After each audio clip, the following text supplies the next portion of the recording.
federal government to curtail borrowing, tax FIRS on revenue collection. Securities and Exchange Commission goes tough on illegal fund managers. The bulls remain in control as all share index year-to-date growth hits 10.4%. Plus, banking sector gross credit grows by 2.3 trillion in 7 months. This is Business Express reaching you from Abuja, Nigeria's capital, and I am Benny Adams, your guide.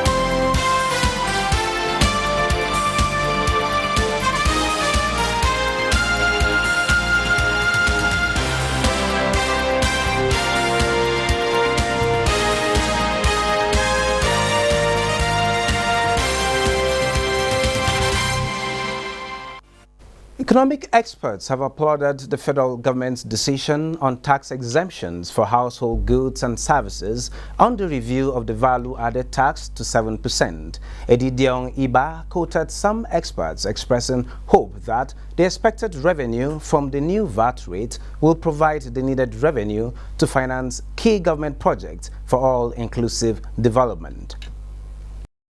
The finance bill recently signed into law by President Muhammadu Buhari, among other things, makes provision for the upward review of value-added tax VAT from 5% to 7.5%. This is necessitated by the present economic realities and the need to boost revenue while helping the government to close the deficit gap in the 2020 budget, especially as oil prices remain subdued. To allay the fears of low-income earners and reduce the burden of taxation on vulnerable segments, the finance bill exempts from VAT basic food items, locally manufactured sanitary towels, services rendered by microfinance banks, as well as tuition relating to nursery, primary, secondary, and tertiary institutions. These developments, economic experts say, is commendable as it will provide and promote equitable taxation. And in the long run, since there will be more revenue to finance key government projects in health, education, and critical infrastructure, Nigerians will be better off. When the government turns around and spends this money on welfare services, things that benefit the poor, it promotes the well-being of the people. While economic experts have hailed the upward review of the value-added tax from 5% to 7.5%, their concern, however, is on improving transparency in spending the incomes that will be generated. The implementation of the 7.5% VAT is to take effect from February 1, 2020.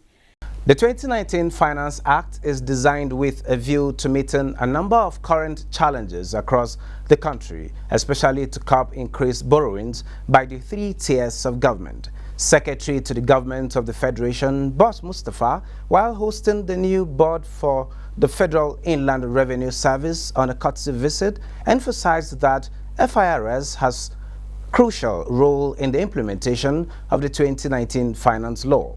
He noted that funding gaps between government expenditures, especially in the area of desperately needed capital projects nationwide, forced the hands of government to borrow in recent times. The SGF said government expects to generate higher revenue as the law becomes operative, especially from the FIRS, stressing that if more revenue could be generated from tax, there would be less need for government to borrow. Last week, the Monetary Policy Committee met for the first time in 2020 with the CBN Governor Godwin Emefiele reading out key areas to look out for in the course of the year. Let's hear him before delving into the business of the day. The committee applauded the government for the recent signing of the 2020 Finance Bill, which opens a new vista of opportunities in public financial management. The MPC, however, cautioned that public debt was rising faster than both domestic and external revenue, noting the need to tread cautiously in interpreting the debt to GDP ratio. Committee also noted the rising burden of debt services, and urged the fiscal authorities to strongly consider building buffers by not sharing all proceeds from the Federation account at the monthly FAC meetings to avert a macroeconomic downturn in the event of an oil price shock. It urged government to gradually reduce reliance on oil receipts and focus on revenue diversification through reforms of the tax system. The committee also called on government to rationalize fiscal expenditure towards reducing the current excessively high cost of governance. MPC expressed concern about the rise in inflation, which increased consecutively in the last 4 months, as at December 2019 to 11.98% and higher than its target range of 6.9%. This rising price level is attributable to a combination of structural and supply-side factors, expansionary fiscal policy, and growth in money supply, arising from rising liquidity surfeit in the industry due to changes in the bank's OMO policy. Dr. Chijoke Ikechukwu, an economist and former Director General, Abuja Chamber of Commerce, is our guest today. He joins us to look at the underlying issues raised at the NPC meeting and what they hold for the Nigerian economy in the wake of slow global growth predictions. You're welcome to Business Express. It's my pleasure. Thank you very much. Good to have you. Yes. Well, perhaps we start from the beginning. The Financial Act. How do you think and how do you see it shaping the economy in 2020, considering the growth projections for the economy as it is today? The Financial Act was actually aimed at streamlining a good number of areas that before now were either ambiguous or lacked enough interpretation. And of course, to the extent that the VAT rate was increased to 7.5%, that rate is supposed to grow the revenue base of the country. If you consider from where we're coming from to what it is now, extra 2.5% is going to add something enough to the revenue base of the country. But we also look at what impact it will have on the inflation rate of the country. As the fiscal policy is trying to work on increasing revenue, the monetary policy will be also working too hard to ensure that inflation rate does not increase.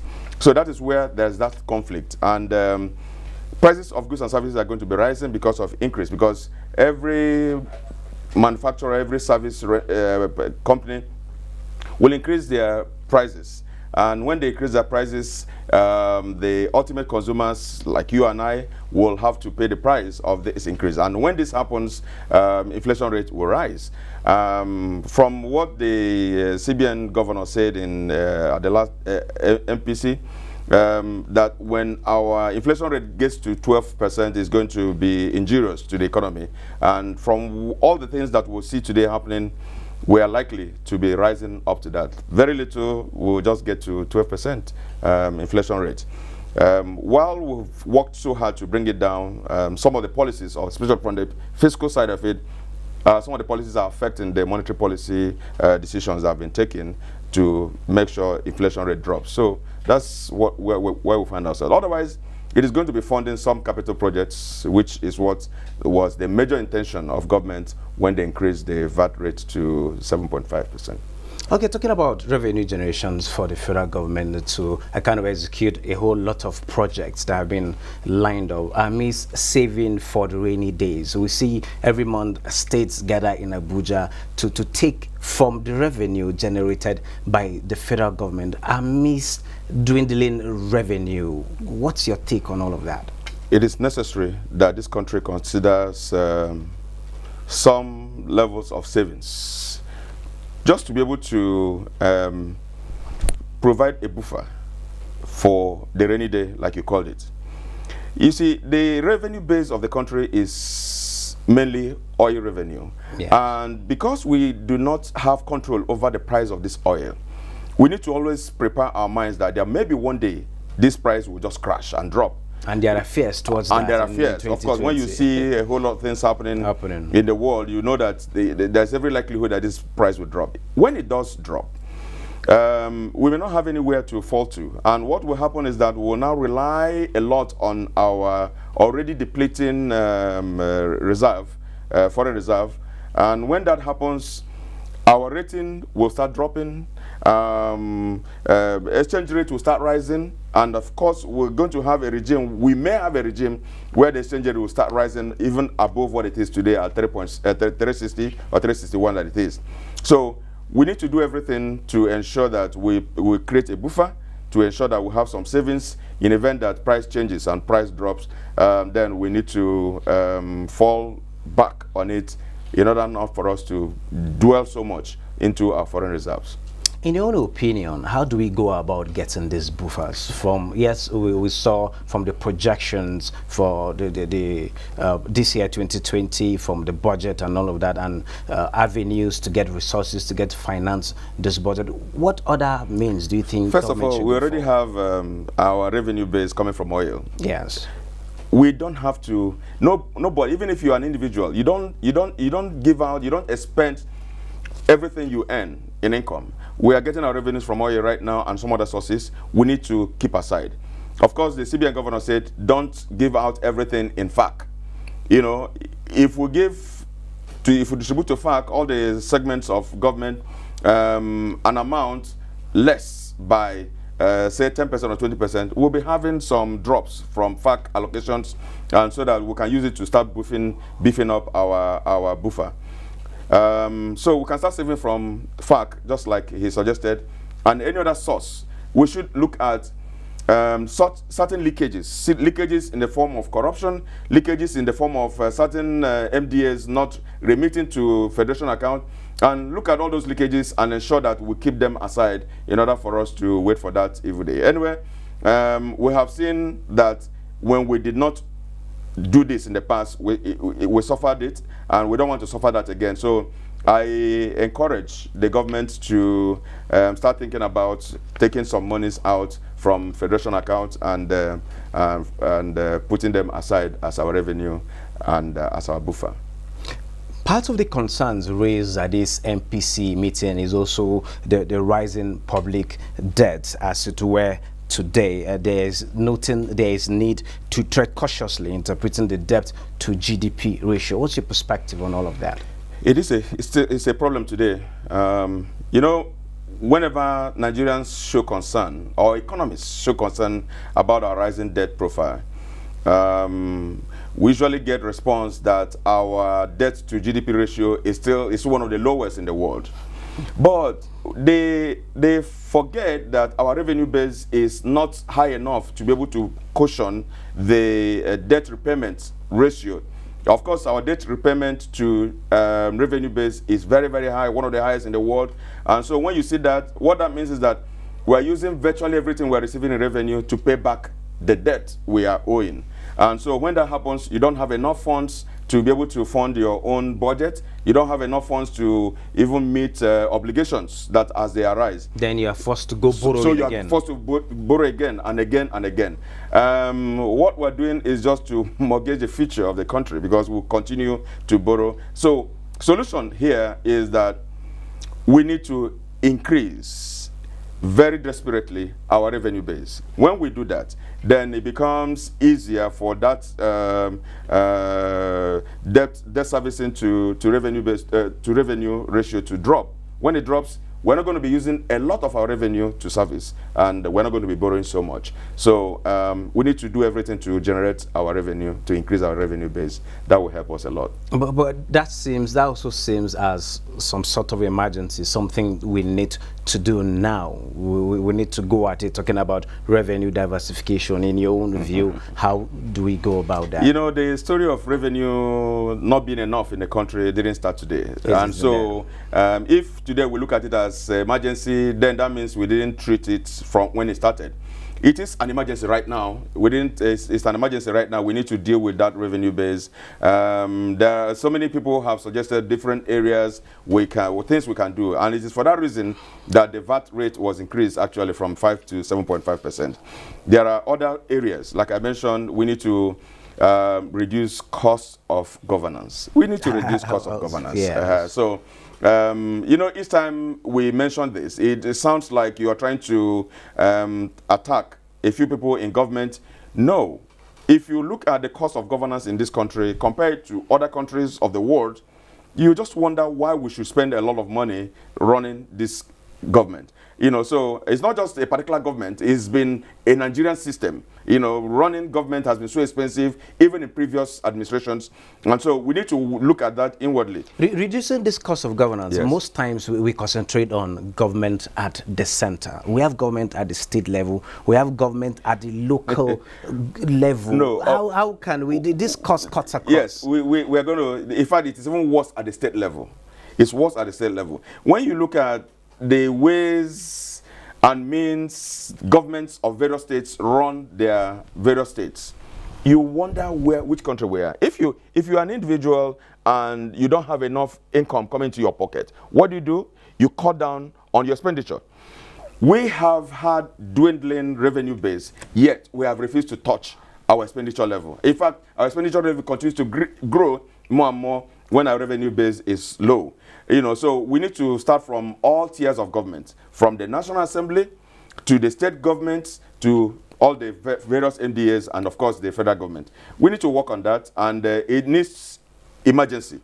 When we work on our expenditure pattern and reduce cost of governance, this issue of revenue base we've been talking about will be seriously controlled, and so we'll have enough money to play around with and enough money to fund all the projects we want to fund. So let us start targeting reduction on our revenue base, on our cost of running government, and then we'll get it right.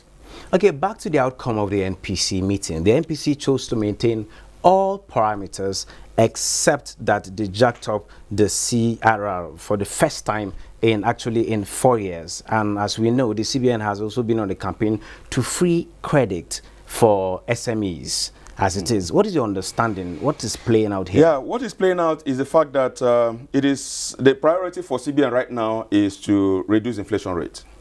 In the process of reducing inflation rate, you also affect the position of floating the economy by making money available for credit. By increasing CRR means that CBN wants to reduce money circulation. Apart from affecting what this also does is to help to curtail the increase of inflation. Yes. It will also reduce the pressure on foreign currency. You will see that the demand for foreign currency is rising just because there is so much money in circulation. Now, this money circulation has arisen because there's a restriction in OMO. Individuals are not supposed to buy and sell the in open market operation. Yes. And so because of that, individuals and corporate bodies are now looking for other avenues to invest their monies. Either they are lying idle in the deposit money banks, or they are using them to buy foreign currency and put in their DOM account, or they are using them to do some other things. So that's why you are seeing a lot of money in circulation. So what the CBN did was apt, and I knew they were going to do that because money was in circulation and they needed to curtail that in order to reduce inflation. That's the right step for the economy. For that, it's a right step. Which is to say we are starting 2020 on a firmer footing. Yeah, sure. Thank you very much, Dr. Chijoke Ikechukwu, an economist and former DG, Abuja Chamber of Commerce. It's my pleasure. Good having you. We'd love to have you for some other time. Thank you very much. Thank you. Yeah.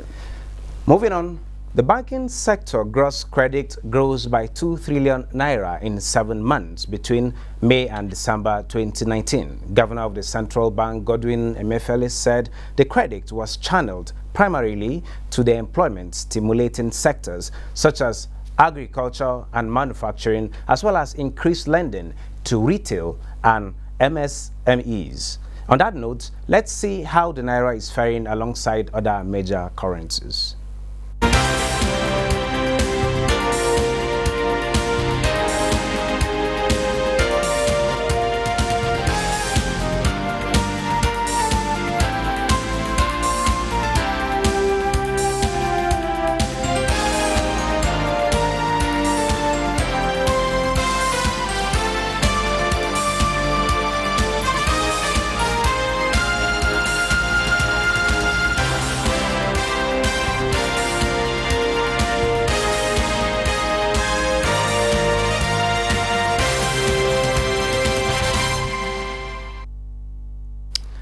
The Securities and Exchange Commission (SEC) has restated its determination to go after illegal fund managers and ensure they are made to face the full wrath of the law. Acting Director General of the SEC, Mary Uduk, said this at the weekend in Abuja. She said what the SEC had done, apart from continuing to educate people, is to also go after the promoters of these schemes, noting that it's a problem around the world that can be tackled by educating the public, telling them the right investments to make.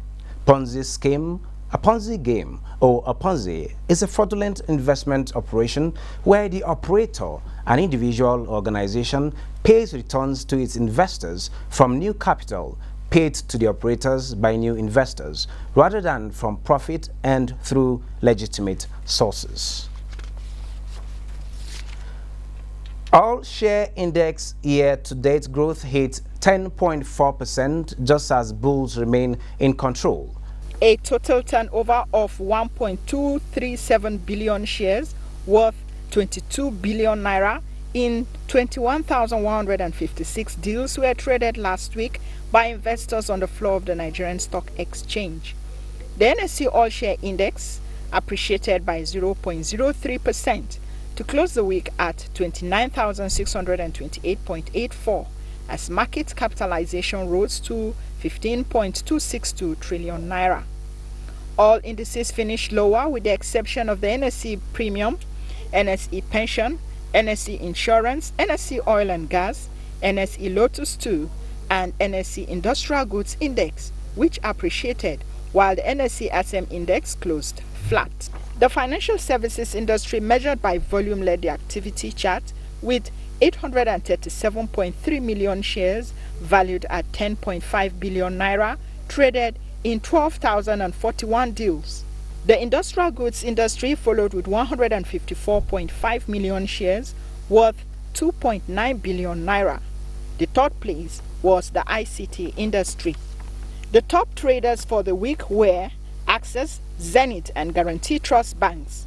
They jointly accounted for 421.7 million shares worth 8.7 billion naira in 5,886 deals. A total of 59,632 units of federal government bonds valued at 71.5 million naira were traded in the week in 24 deals, as well as 141 units of exchange-traded products ETPs valued at 520,511 in 6 deals. 32 equities appreciated in price during the week. 28 equities depreciated in price, while 103 equities remained unchanged.